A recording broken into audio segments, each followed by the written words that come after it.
Educator at Unacademy. So this is the series on economics that is on public demand. So हम पढ़ेंगे economics के main topics. So let's begin. So पहला topic है over heating of the economy.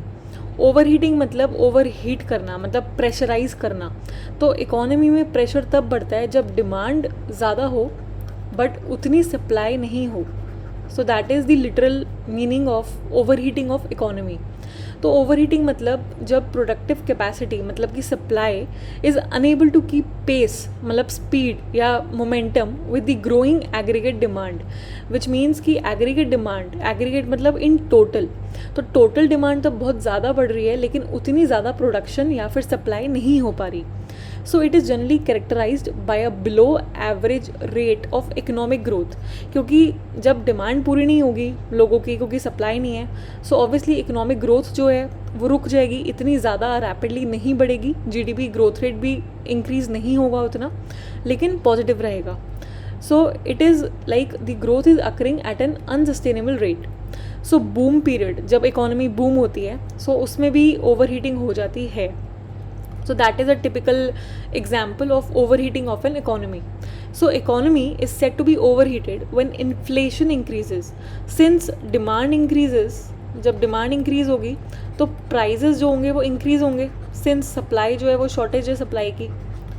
तो जैसे कि suppose बीच में हमें पता है जो प्याज खाते हैं, अनियन खाते हैं, बहुत सिंपल बेसिक एग्जांपल है, उसकी डिमांड काफ़ी इंक्रीज़ हो गई थी लेकिन सप्लाई इतनी नहीं हो पा रही थी, तो उसकी वजह से उसके प्राइसेस भी इंक्रीज़ हो गए थे. तो उसका मतलब है कि उसके प्राइसेस जो है वो इन्फ्लेशन के कारण इंक्रीज़ हुए थे. सो क्यों, और उसकी वजह से ग्रोथ रेट जो है वो एक अच्छा मिला हमें, प्रोलॉन्ग मतलब एक लॉन्गर पीरियड ऑफ टाइम में.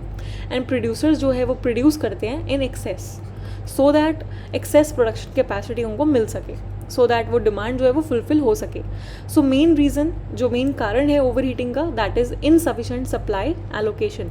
दैट इज़ सप्लाई या production capacity is insufficient to meet the demand. Okay, so इसके इफ़ेक्ट्स देखते हैं. So following are the effects of over heating of the economy. Overheating is generally preceded by lower than the average economic growth. Effect इसका मतलब कि growth rate जो है वो lower side पे है but still it is positive. दूसरा, demand पुल inflation जो है, बिकॉज ये सारे जो है डिमांड पुल इन्फ्लेशन की वजह से ही होंगे, और सप्लायर्स जो है they try to capitalise on the excess demand. Third is the higher prices, that is inflation बढ़ती है, so it tend to reduce the aggregate demand. Then है central banks often simultaneously tighten the monetary policy. अब जब inflation है और demand जो है ज़्यादा है तो इसमें सेंट्रल बैंक जो है वो अपना रोल प्ले करेगा, that is tighten, it will tighten the monetary policy या फिर डियर मनी पॉलिसी वो फॉलो करेगा. And in response to the increase inflationary pressure, तो उससे क्या होगा कि कंजम्पशन डिक्रीज़ होगी, डिमांड डिक्रीज़ होगी, तो अपने आप ही सप्लाई जो है वो इंक्रीज़ हो जाएगा और इन्वेस्टमेंट भी रिड्यूस होगा. अब जैसे ओवर हीटिंग अगर मैं एक्सप्लेन करूँ तो ये होता है डिमांड का. तो सिंस डिमांड जो है वो इंक्रीज़ हो रही है और सप्लाई जो है वो सपोज़ इस फैक्टर पे है, लेकिन सप्लाई की प्रोडक्शन इतनी नहीं है, तो अभी तो इक्विलिब्रियम पे इतना था लेकिन सप्लाई सिंस नहीं हो रहा, तो इस वजह से जो है उस पर इकोनॉमी पे रिटार्डेड ग्रोथ रेट है, मतलब ऐसे जाएगा ना ग्राफ. इट मीन्स कि जो इकोनॉमिक ग्रोथ है वो कम होगी. तो वही मैंने समझाया था, that is over heating of economy. इसका बेसिक मतलब यही होता है. Okay, so next comes the core sector. तो कोर सेक्टर में आपको याद रखने हैं सारे कि कौन कौन से कोर सेक्टर्स हैं. टोटल 8 कोर सेक्टर्स है, that is coal, crude oil, natural gas, refinery products, fertilizer, steel, cement, electricity. So total ये 40% कंप्राइज करता है जो भी इसका वेट होता है आइटम्स का, which is calculated by the IIP. इसमें जो इंक्लूड होता है ये IIP, that is index of industrial production. आपका काम ये है कमेंट सेक्शन में बताने का कि who calculates the core sector values, और ये मंथली होता है या फिर ईयरली होता है या फिर क्वार्टरली होता है, तो ये आप कमेंट सेक्शन में बताइएगा. सो ये इसका रेट दे रखा है डिक्रीजिंग ऑर्डर में. पहला रिफाइनरी प्रोडक्ट्स, फिर इलेक्ट्रिसिटी, फिर steel, coal, crude oil, natural gas, cement and fertilisers. Okay, so next comes the concept of fiscal prudence. So fiscal prudence मतलब कि फिस्कल मतलब it is related to government. Prudence मतलब it is within the budget, मतलब within the capacity, basically within the capacity. So it means simple words में physical prudence is spending within the budget. जो भी आपने budget में allocation कर रखा है कि भाई एक साल में अगर मुझे 100 करोड़ रुपीस खर्च करने हैं फॉर एग्जांपल, तो उतना ही कर रहे हो. लेकिन अगर उससे ज़्यादा करोगे, अगर आपने 105 करोड़ रुपए खर्च कर दिए, बजट में दे रखे थे 100 करोड़, तो उससे क्या बढ़ेगा? बर्डन बढ़ेगा गवर्नमेंट पे, एक्सपेंडिचर बढ़ेगा, एक्सचेकर जो होता है उस पर भी बर्डन बढ़ता है. तो उसकी वजह से क्या करेगी गवर्नमेंट? या तो बोरो करेगी बाहर से या फिर प्रिंट करेगी मनी. तो उससे क्या होगी? इन्फ्लेशन बढ़ जाएगी. तो वही होता है physical prudence. So in simple words, physical prudence is spending within the budget. For any economy to mature, physical prudence is very critical, क्योंकि इसका सीधा इम्पैक्ट पड़ता है इकोनॉमिक ग्रोथ रेट पे. तो अगर government continues to spend more than its revenue, या तो वो प्रिंट करेगा ज़्यादा करेंसी या फिर बोरो करेगा. तो अगर प्रिंट करेगा तो उससे इन्फ्लेशन भी हो सकती है एंड समटाइम्स हाइपर इन्फ्लेशन भी हो सकती है. सो इसलिए ये सिनेरियोज को इग्नोर करने के लिए, अवॉइड करने के लिए, क्योंकि इसका इम्पैक्ट जो है वो इकोनॉमी पे नेगेटिव इम्पैक्ट पड़ता है, तो इसलिए ही गवर्नमेंट ने एक FRBM एक्ट पास किया था, that is physical responsibility and budget management act in 2003. तो उसका ऑब्जेक्टिव यही है कि फिजिकल प्रूडेंस में ही गवर्नमेंट जो है वो स्पेंड करे and to institutionalize the physical prudence. और अब की जो मोदी सरकार, मोदी गवर्नमेंट भी है, उस पर भी उनके बजट पे लिखा होता है like spending within the physical prudence. So it means जो भी उनका बजट एलोकेशन है उसके अंदर ही अपने वो एक्सपेंडिचर को खर्च कर रहे हैं एंड उससे फिजिकल डेफिसिट जो है उस पर भी बर्डन नहीं आएगा, वो बल्कि रिड्यूस होगा. ओके, नेक्स्ट टॉपिक इज़ जो भी ऑर्गेनाइजेशंस या कोई भी ऐसा ट्रिब्यूनल वगैरह न्यूज़ में है तो वो डिस्कस करते हैं. National company law tribunal. So ये बना है कंपनीज एक्ट 2013 में. You have to remember the year of this, क्योंकि काफ़ी सारे हैं कंपनीज एक्ट में, 1956 और 2006, तो इसलिए 2013 याद रखना है. सो ये अपील या ऑर्डर्स वगैरह सुनता है, that is of insolvency and bankruptcy code, फिर competition commission of India, then आता है insolvency and bankruptcy board of India under the section 202 and 211 of the IBC. तो ये तीनों के ही ये सारे अपील्स वगैरह सुनता है. ओके, अब इसका कॉम्पोजिशन देख लेते हैं. जो प्रेसिडेंट है ट्रिब्यूनल का एंड चेयरपर्सन है, तो वो जुडिशियल मेंबर्स होते हैं, because since it is a tribunal तो उसमें जुडिशियल मेंबर्स ऑब्वियसली होंगे. तो इसमें जो अपील से जाते हैं, जो भी कंप्लेंट्स वगैरह, तो they are actually appointed after the consultation with the chief justice of India. तो मेंबर्स जो होंगे इसमें ट्रिब्यूनल के एंड जो टेक्निकल मेंबर्स होंगे, they are appointed on the basis of a selection committee. जैसे बाकी जो कॉन्स्टिट्यूशनल बॉडीज़ हैं, नॉन कॉन्स्टिट्यूशनल बॉडीज़ हैं, उसमें भी सिलेक्शन कमेटी बनती है, उसमें भी मेंबर्स होते हैं, वो सिलेक्ट करते हैं. तो ऐसे ही इसके अंदर भी एक सिलेक्शन कमेटी बनती है. तो उसमें कौन कौन होते हैं वो देखते हैं, क्योंकि वो ही नॉमिनेट करते हैं. तो एक होता है चीफ जस्टिस ऑफ इंडिया, या फिर वो नॉमिनेट भी कर सकता है किसी को. दूसरा होता है सीनियर जज ऑफ द सुप्रीम कोर्ट, या फिर chief justice of high court भी हो सकता है. फिर होता है secretary in the member of corporate affairs. फिर होता है एक और secretary, that is law and justice का.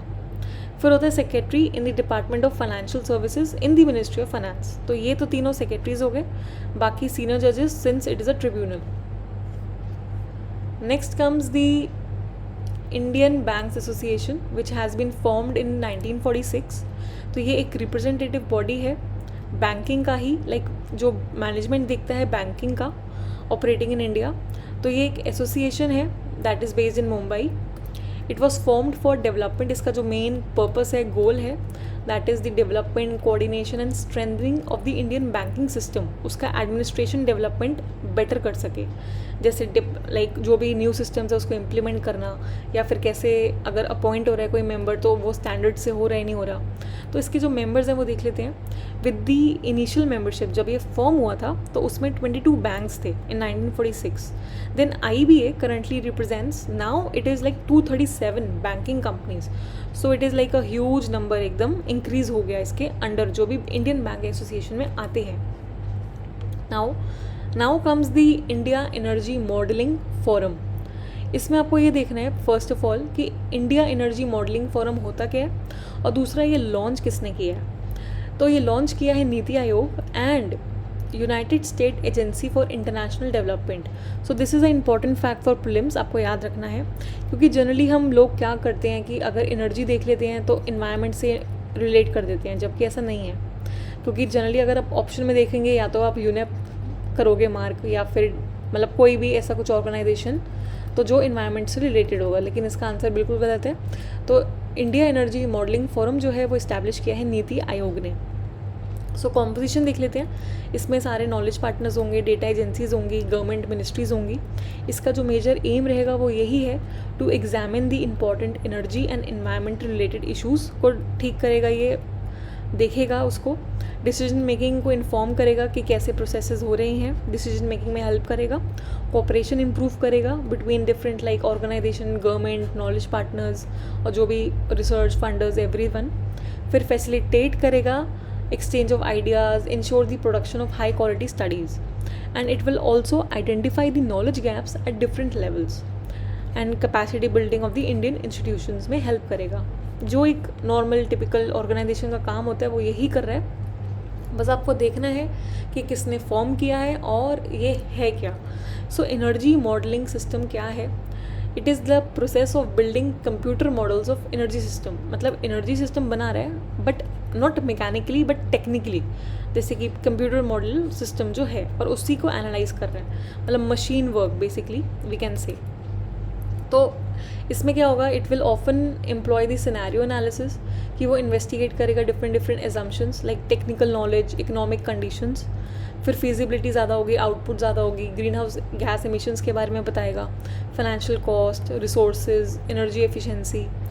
सो what are those like the forums? So Energy Modeling Forum in USA, which was established in 1976 at Stanford University, which actually different experts को, knowledgeable persons को connect करता है और ये decision makers को from the government, different industry, universities, research organisations को। और ये फोरम जो है वो प्रोवाइड करता है एक अनबाइस्ड प्लेटफॉर्म कि डिफरेंट जो भी इश्यूज़ होंगे रिलेटेड टू एनवायरनमेंट वो डिस्कस हो सके। तो ये था एनर्जी मॉडलिंग सिस्टम के बारे में। So that is it from my side for today. कल सेम सीरीज़ आएगी, series 2 on economics, and you can follow me on other handles like Instagram, Telegram and like Unacademy. Links जो है इसके सारे description box में। Thank you so much, and also do press the bell icon so that बाकी जो updates आते रहे मेरी वीडियोज़ के आपको मिल जाए। Thank you, have a nice day.